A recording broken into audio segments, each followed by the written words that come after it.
La parole est à Madame Frédérique Dumas pour le groupe Liberté et Territoires. Merci. Merci, Monsieur le Président. Ma question s'adresse à Madame Agnès Pannier-Runacher. C'est la question de l'ensemble des députés de mon groupe Liberté et Territoires du fait de la situation, je voulais le rappeler.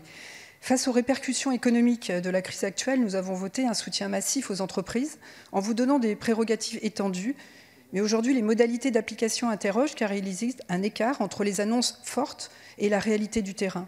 Certains secteurs font face, souvent seuls, à cette terrible injonction contradictoire entre reprise du travail et impératif d'assurer la sécurité des salariés. L'intervention de la ministre du Travail sur la responsabilité des entrepreneurs, alors que les équipements de protection manquent, a ajouté confusion à incertitude. Avec le BTP, il y a eu des maladresses les premiers jours, puis les organisations et le gouvernement ont enfin échangé autour d'un guide de reprise des chantiers. Promis la semaine dernière, il est très attendu. Quand sera-t-il publié et combien d'autres guides de bonnes pratiques sont prévus? Concernant le chômage partiel, des entreprises nous remontent, encore aujourd'hui, malgré vos déclarations des cas de refus. Je pense aux experts comptables, aux notaires ou encore aux ostéopathes.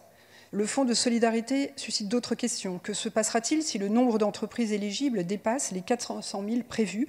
Allez-vous augmenter l'enveloppe ou durcir les critères? Faudra-t-il compter sur la seule générosité des Français pour une relance, comme le ministre des Comptes publics l'a dit ce matin? Cette question, vous le comprenez, est cruciale. Suite aux nombreuses demandes, dont les nôtres, le seuil d'éligibilité a été abaissé à 50% de perte du chiffre d'affaires. C'est très bien pour avril et finalement aussi pour mars.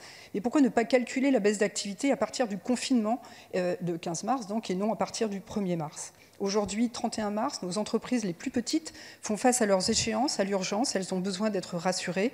Pouvez-vous nous apporter des réponses concrètes à toutes ces questions? Je vous remercie. Merci Madame la députée. La parole est à Madame Agnès Pannier-Runacher, secrétaire d'État auprès du ministre de l'Économie et des Finances. Merci Monsieur le Président, Mesdames et Messieurs les députés, Madame la députée Dumas. La réalité du terrain, nous en prenons la mesure tous les jours en animant l'ensemble des directs, en ayant le contact avec les entreprises, en animant les CRP qui sont au contact des entreprises en difficulté et en faisant en sorte qu'aucune de ces entreprises ne se trouve sans réponse. Alors très concrètement, s'agissant de la reprise du travail, le ministère du Travail fait un travail de recommandation, branche par branche, filière par filière, que j'ai moi-même entamé avec les filières industrielles. Nous en avons 18, mais ce travail, il est fait aussi au niveau des routiers, au niveau du BTP, au niveau de la grande distribution et de toutes les professions que nous accompagnons.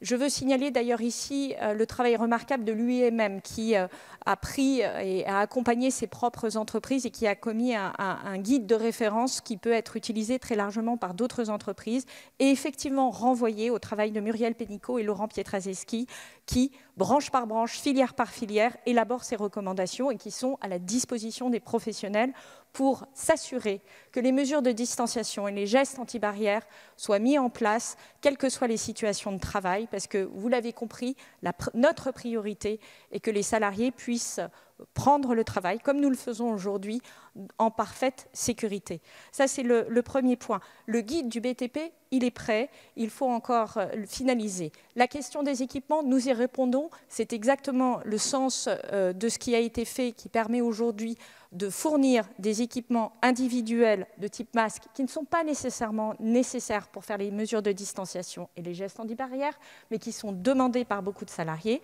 Donc nous sommes à leur écoute et qui sont aujourd'hui disponibles dans un certain nombre d'entreprises. Et je rappelle que ces équipements, ils sont lavables, ça veut dire que vous pouvez les réutiliser. Donc 1 million par jour de masques produits, c'est probablement 5 à 10 millions d'équipements disponibles pour les professionnels.